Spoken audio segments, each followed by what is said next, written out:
Alors, ce que le Seigneur a mis sur le cœur pour moi, c'est le mot adéquation. Adéquation, parce que j'étais en train de réfléchir il y a quelques semaines à cette parole, cet enseignement qui nous est souvent fait sur la sanctification. Pour moi, la sanctification, c'est quelque chose qui se fait tous les jours, et je pense que vous le faites vous-même, vous recherchez la sanctification. Mais je me demandais, ce processus de sanctification, en réalité, bien sûr qu'on a une action à faire, mais c'est Jésus qui nous sanctifie, à la finale. Et notre part, c'est quoi? Et c'est là que le mot adéquation, il est arrivé. Alors, je vais vous lire d'abord un passage dans Malachie 3, 14, qui dit « Vous avez dit, c'est en vain que l'on sert Dieu. Qu'avons-nous à gagner à observer ses préceptes et à marcher avec tristesse à cause de l'Éternel des armées? Maintenant, nous estimons heureux les hautains. Oui, les méchants prospèrent. Oui, ils tentent Dieu et ils échappent.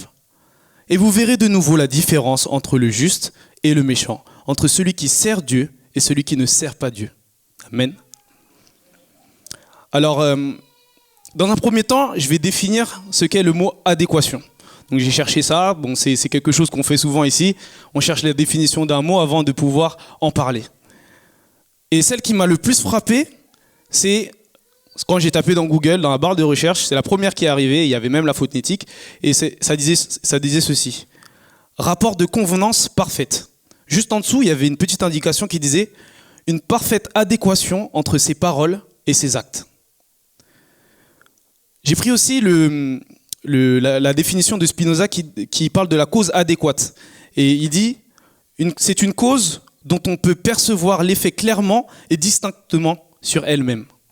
Amen. Alors pourquoi l'adéquation? Eh bien, tout simplement parce que c'est ce que nous devons chercher. Être en concordance parfaite avec notre Dieu. L'adéquation a des antonymes. L'opposition et la discordance. J'ai défini je vais prendre un petit exercice qu'on a tous fait, c'est l'équation. L'équation, c'est un calcul en maths avec une inconnue.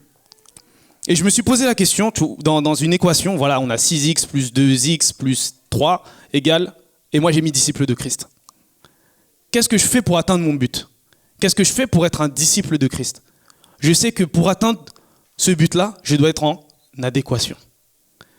Et du coup, je me suis dit, c'est quoi mon inconnu? Mon inconnu, le x, c'est la parole de Dieu.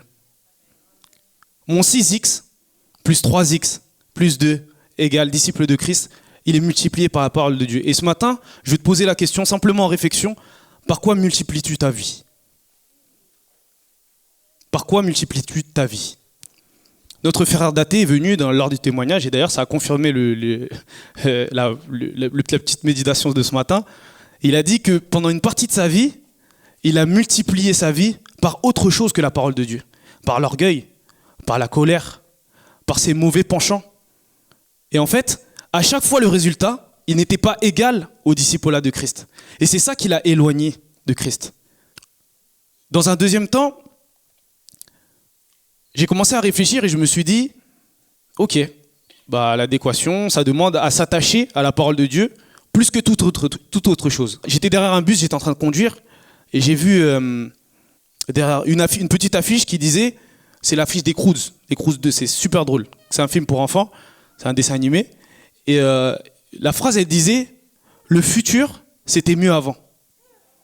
J'ai trouvé ça conceptuel, je me suis dit, quelle phrase! Vraiment, le mec qui a cherché ce truc-là, fort. Le futur, c'était mieux avant.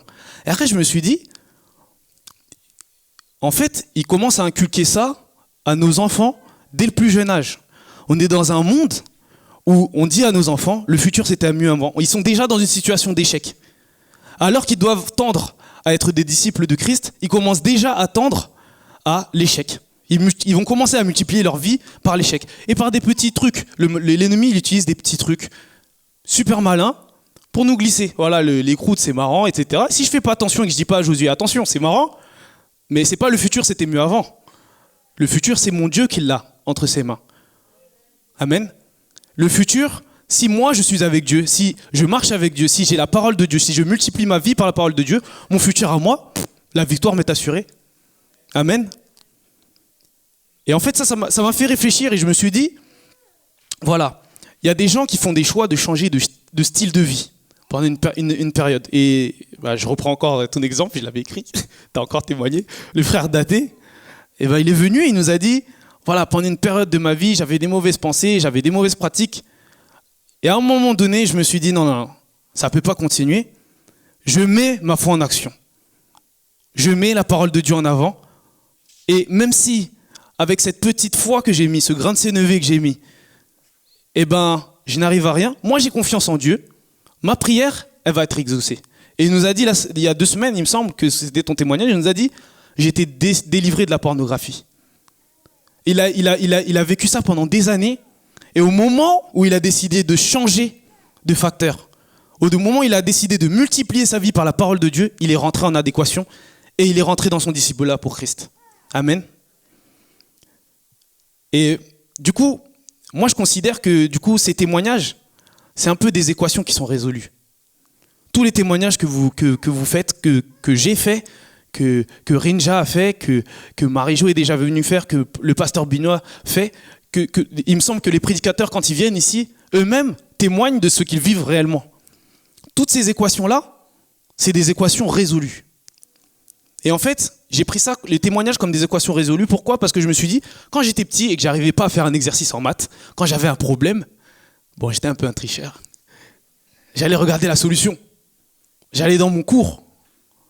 Et je me disais, tiens, si je regarde cet exemple-là, ça va me permettre à moi de réussir à résoudre mon équation. Et en fait, saisissez-vous de tous les témoignages qui sont là. Moi, je ne suis pas content parce que Daté, il a réussi à résoudre son équation. Bah, je suis content pour toi, en vérité. Mais pour moi-même, c'est pas ça qui m'impacte. Ce qui m'impacte, c'est de voir que Daté, il a des résultats dans son disciple-là pour Christ. Il a des résultats dans sa volonté d'être en adéquation avec la parole de Dieu. Et moi, je dois m'en saisir de ça. Pourquoi ? Parce que demain, quand je vais être confronté à la même situation, je vais pouvoir réagir comme Daté. Je vais pouvoir réagir comme Rinja, comme maman Irène. C'est ce genre de moment, quand les gens témoignent, où moi je me nourris. Je me nourris du fait que Dieu, il a une main qui est agissante maintenant, tout de suite, aujourd'hui. Et c'est ce qui fait la différence entre nous et les autres religions. Notre foi, elle est vivante. La parole de Dieu, elle est vivante. Et elle agit encore aujourd'hui. Et elle agira demain. Amen. Autre réflexion, je me suis dit, tiens, finalement, c'est la convoitise des choses du monde qui m'empêche d'être en adéquation avec la parole de Dieu. Et là, je vais vous rappeler le verset que je vous ai lu au début dans Malachie qui disait « Vous avez dit, c'est en vain que l'on sert Dieu. Qu'avons-nous à gagner à observer ses préceptes et à marcher avec tristesse à cause de l'Éternel des armées. Maintenant, nous estimons heureux les hautains. Oui, les méchants prospèrent. Oui, ils tentent Dieu et ils échappent. » Combien de fois vous vous êtes retrouvés dans des situations où vous aviez envie de faire comme les autres ? Être chrétien, franchement, des fois, c'est relou. T'as ton frère qui est à côté, t'as l'impression qu'il ne suit rien, qu'il ne respecte pas, qu'il n'a pas de valeur, qu'il ne respecte pas certaines règles, qu'il ne fait pas du bien à son voisin. Mais toi, tu te dis, bon, j'ai Dieu, jusqu'ici tout va bien, mais je souffre beaucoup. En réalité, j'aimerais bien être un peu comme lui. Et en fait, en regardant ces gens-là, on commence tout doucement à s'écarter de l'église. Pourquoi ? Parce que des fois, on ne veut pas se lever le matin. Des fois, on n'a pas envie d'aller chercher la batterie à 7h du matin. Des fois, on n'a pas envie d'aller poser des caméras ou de prêter son matériel. Ouais, des fois, on commence à convoiter les choses du monde. On commence à se dire, finalement, mon service, quelqu'un d'autre peut le faire. Mais moi, je vous dis ce matin, vous avez votre place dans le service pour Christ et vous devez servir. Chacun a sa place. Chacun doit prendre la décision de ne pas rentrer dans une fainéantise spirituelle, ce que j'appelle la fainéantise spirituelle. Et généralement, en fait, c'est ce qu'on ne nous dit pas. On a notre responsabilité en tant que chrétien. Je vous le dis souvent quand je suis devant, moi je suis responsable de ma louange. Vous êtes responsable de la vôtre. On est ensemble, on communie. Mais chacun est responsable de sa relation avec le Christ. Amen. Et ça, en fait, vous devez vous saisir de ces paroles-là. Pourquoi ? Parce que personne ne va le faire à votre place. Si vous devenez fainéant spirituel, c'est votre problème. Dieu, il vous a déjà sanctifié. Et quand vous revenez à lui, il vous sanctifie encore et il vous sanctifiera à l'infini parce que vous allez continuer à pécher. Mais votre responsabilité, c'est de ne pas tomber dedans. Votre responsabilité à vous, c'est de rentrer en adéquation avec la parole de Dieu, de vous attacher à la parole de Dieu. Et c'est pour ça que dans le verset qui suit, il y a écrit « Et vous verrez de nouveau la différence entre le juste et le méchant, entre celui qui sert Dieu et celui qui ne le sert pas. » Ça, c'est quelque chose qui se voit. Quand vous êtes dans la rue et que on chantait ma petite lumière, je la ferai briller. Le rôle du chrétien, d'être disciple de Christ, c'est de briller à l'extérieur, c'est pas de briller ici. Ici, vous avez déjà l'évangile, vous avez déjà la bonne nouvelle. Vous êtes appelé à quoi? Vous êtes appelé à briller à l'extérieur. Une personne qui vous regarde et qui sait que vous êtes chrétien, quand elle est en train de regarder votre équation, l'équation de votre vie, elle doit se dire celui-là, il multiplie sa vie par la parole de Dieu. S'il ne se le dit pas, ça veut dire que vous n'êtes pas en adéquation avec la parole de Dieu. Et ça, là, ça passe par quoi? Ça passe par un truc qui est essentiel. Et Jésus nous l'a montré. Jésus, quand il est descendu, il est venu et il a quitté son trône de gloire et puis il est venu se sacrifier. Il est venu souffrir pour nous. Il a porté sa croix. Et nous, généralement, quand on arrive à ce moment-là, on est sanctifié, on veut aller à l'adéquation. Et le Saint-Esprit nous dit, bon, il va falloir faire des sacrifices. Encore une fois, le frère Adaté le disait ce matin, des fois on a l'impression que le feu il est en train de nous attaquer, il est en train de nous briser, etc. Et on est en train de faire des sacrifices. Moi, j'ai sacrifié de mon temps pour être en adéquation avec la parole de Dieu. Et je ne le suis pas encore. J'essaie d'être en marche pour être en adéquation. J'ai arrêté d'aller à des soirées très tard le soir parce que j'ai commencé à devenir responsable du groupe de louange. Voilà, je suis responsable. Hier, j'étais en train de faire une vidéo de danse. J'ai dit aux gars, bon les gars, c'est pas comme d'habitude. Vous avez vu, bon, aujourd'hui je vais quitter à 23h. Ah, bon, on avait une attestation. On avait une attestation. Je vais quitter à 23h, on était en tournage et tout. Et comment ça à 23h? Ah, mais demain j'ai le culte. Le culte, c'est devenu ma priorité. Et pour eux, maintenant, c'est devenu normal. Au début, ils se posaient des questions, mais pour eux, maintenant, c'est normal. Ils vont même adapter leur emploi du temps pour que moi, je puisse y participer. Et être en adéquation, des fois, vous allez vous supprimer des petits plaisirs de la vie, de votre confort, de ce qui est mondain et qui vous semble nécessaire. Dormir, c'est bon.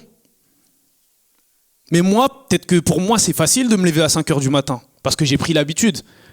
Mais c'est venu en faisant, en me sacrifiant, en me forçant, en traitant mon corps durement, mon esprit durement, pour que ça devienne une habitude. Et peut-être que moi, je vais avoir une facilité à faire ça, et peut-être que mon frère va avoir une facilité à servir. Mais si je ne m'essaye pas à être en adéquation avec la parole de Dieu, si je ne m'essaye pas à me sacrifier moi-même pour les autres, je ne vais jamais avancer. Est-ce qu'il y a déjà des gens qui ont tenté, juste en croisant une personne qui est dans le besoin dans la rue, de lui donner à manger, de lui donner une pièce, de lui parler? Il y a plein de choses qu'on peut faire pour une personne qui est dans le besoin. Et pourtant, on passe souvent sans rien faire. Il y a des fois, on n'a pas le temps, mais des fois, on a le temps. Et à ce moment-là, c'est là qu'il nous est demandé de faire le sacrifice. C'est de sacrifier de notre temps à nous. Peut-être que j'allais manger un bon grec et que tout le monde m'attendait. Et à ce moment-là, peut-être que je devais devoir m'arrêter, payer un grec au truc à côté et le donner à cette personne qui était dans le besoin. Vous voyez ce que je veux dire? Le sacrifice que vous faites de vous-même, c'est ce qui vous amène à l'adéquation. C'est ce qui vous amène à résoudre l'équation de vos vies. C'est ce qui vous amène à pouvoir passer devant et dire « Cette semaine, il m'est arrivé ça, ça, ça, ça. Gloire à Dieu. » Alléluia. Voilà. C'était super court. Et je vais vous laisser cette phrase. Oui, j'avais un exercice. Je devais résoudre cette équation en 15 minutes. Je vais vous laisser cette phrase de conclusion où j'ai écrit, je vais le lire texto pour pas vous enlever une substance de ce que j'ai reçu. Alors, des fois, il est simple de multiplier une situation par la parole de Dieu pour être en adéquation. Parce que c'est notre habitude. Ça ne nous coûte pas. Mais lorsque cela commence à toucher à notre bien-être, il est très compliqué de mettre la parole devant et de nous oublier nous-mêmes pour être derrière elle. Jésus nous sanctifie pour que nous soyons en adéquation avec lui, en nous sacrifiant nous-mêmes, nos désirs, au profit de ceux que le Père a pour nous. Je répète, Jésus nous sanctifie pour que nous soyons en adéquation avec lui en sacrifiant nous-mêmes nos désirs au profit de ce que le Père veut pour nous. Et c'est ce qu'il ne faut pas oublier, c'est que Dieu il a un plan pour nous. Quand vous êtes attaché à la parole de Dieu, des fois vous vous oubliez derrière la parole de Dieu parce que vous savez que tout ce que Dieu a fait, c'est bon. Tout ce que Dieu a fait, c'est bon. Est-ce que l'Assemblée peut répéter après moi? Tout ce que Dieu a fait, c'est bon. Et n'oubliez pas que ce n'est pas vous qui faites ce bon-là que vous diffusez aux autres. C'est l'Esprit de Dieu qui le fait en vous. C'est pas parce que vous êtes fort que vous allez réussir à aller au-dessus des situations. C'est parce que Dieu, il met cet esprit en vous pour que vous puissiez aller au-dessus de ces situations-là. Tout ce que vous allez produire de mauvais, ça vient peut-être de votre fainéantise spirituelle, de vos mauvais penchants. Mais dès que vous allez mettre la parole de Dieu en avant, Dieu il va vous utiliser pour produire du bon. Et c'est ça que je voulais vous laisser ce matin. Et du coup, je vous le laisse au nom de Jésus.